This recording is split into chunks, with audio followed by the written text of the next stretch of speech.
are facing home demolition and eviction. How much time do I have? 10 or 10 minutes. How much? 10 minutes.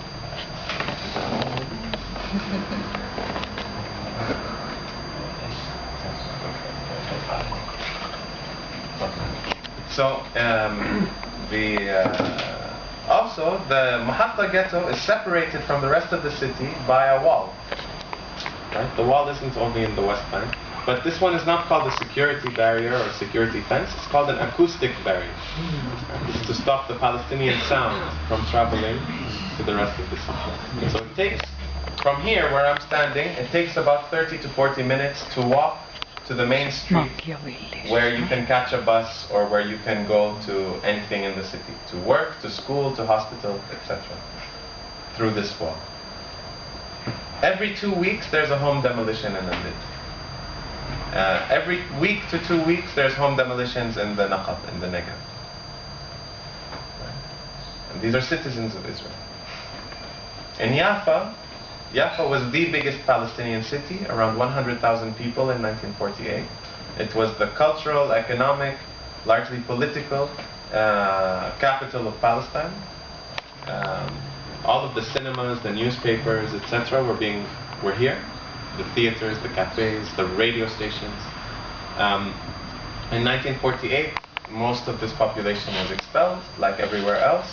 The Palestinians who were able to stay were squeezed into this area here called Ajami neighborhood. Some of you may have heard of it either because you visited it or because there's a movie that just came out that was nominated for an Oscar called Ajami. My grandmother is from this neighborhood here. It's called Manshiya.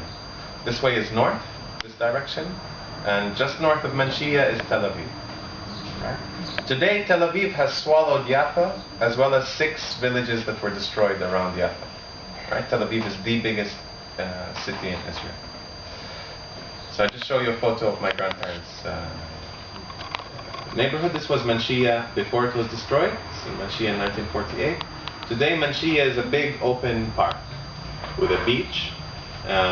There's 2 buildings that survived, the mosque, and there's 1 building that was transformed into a museum for the Irgun, which is one of the paramilitary Zionist organizations that helped carry out the Deir Yassin massacre and others. All of the fancy hotels are built over the land of Manshiya. Some of the cemetery of Manshiya, the Abd al-Nabi cemetery, survives. The Hilton Hotel is built on part of it. Now, Ajami.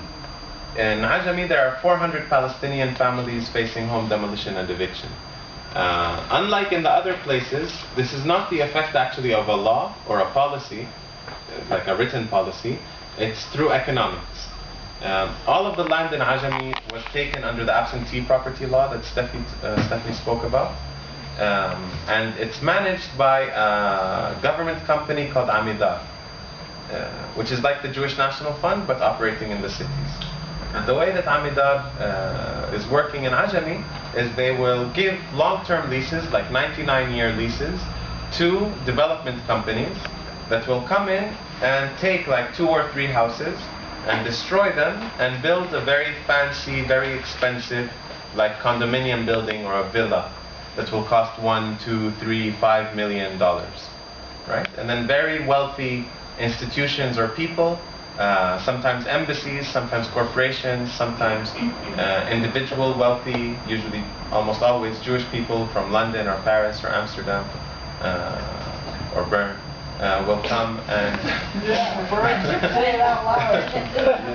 Actually, I will not mention a name, but one of the 2 Swiss diplomats in Tel Aviv is living just there in one of these very fancy new apartments taken from Palestinian neighborhood. Yeah. Actually, I have a photo of her house. So we are paying for that too.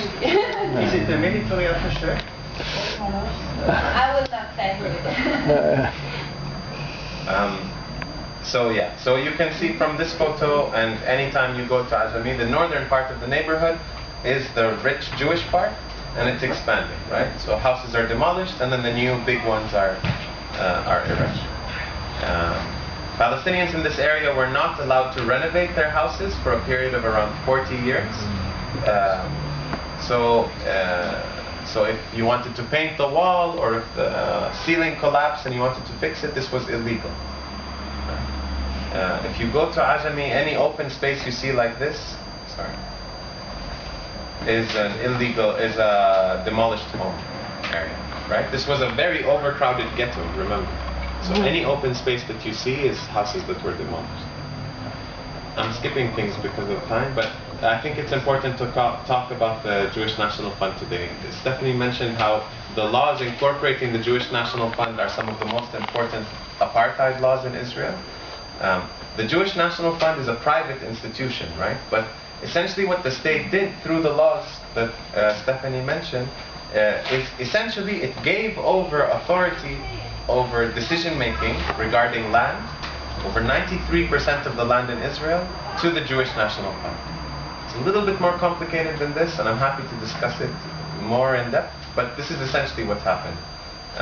The book Apartheid Israel, Possibilities for the Struggle Within by Uri Davis is the best explanation of how this works. Right? It's very thorough. But so it may be surprising for some people that the Jewish National Fund, or KKL, is not just, it doesn't just operate in Switzerland, it's a charity in Switzerland. All of your tax money goes to support the work of the Jewish National Fund.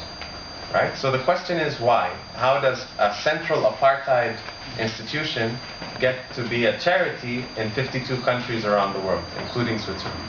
And the answer is here. The land that's marked in yellow and peach is land that's directly owned by the Jewish National Fund. Of course, owned between brackets, right? Because most of this is refugee land. According to the Jewish National Fund and the custodian of absentee property, around 80% of the land in Israel is absentee property. It's property of refugees and IDPs. It's not a small proportion. It's most of the land. So on this land, which is 13% of land in Israel, directly controlled by the Jewish National Fund, what the JNF does, or KKL, what it does with a lot of it is it builds parks and forests. Right? It plants trees. So most of the advertising you'll see for the KKL in Switzerland will say plant a tree in Israel. Right? And it's quite common. And so what they do is they'll take the land of the destroyed Palestinian villages, and then on this land they will grow these big forests and parks. So it's registered as a charity here as an environmental organization. And in case anyone starts to wonder what these old buildings and fruit trees and terracing is, they'll have explanations. So for example, this is the Menachem Begin Park. All of the parks are named after war criminals and sometimes the countries that did the fundraising. I think there is a Switzerland park. There's definitely a British park, American Independence Park, Holland Park. Canada, I'll talk about in a second. But on the map, the entrance to any Jewish National Fund park, you'll have a map. And on this map, usually, you'll actually have the Palestinian villages marked. But they won't be marked like village destroyed by Zionist forces in 1948, and the population is now refugees in the nearby refugee camp. No, they go for the short explanation, which is right here, archaeological site. Yeah. So basically these are ruins, right? And if you happen to visit a park where they decide to put more information, the information will be about how this is all Romanic, Hellenic, Byzantine, ancient, Assyrian, very ancient. And in as many places as they can try to prove that this was actually inhabited partially by Jewish people at some point, then they'll say this was part of the kingdom of David and Solomon, or this was a synagogue, or this was this, or this was that. That's why we have to take it away from the Palestinians, because it's archaeological. Well, yes, and they don't talk about how they took it from the Palestinians, right? That's actually not part of the story. Let's just implement it. Yeah, so if you know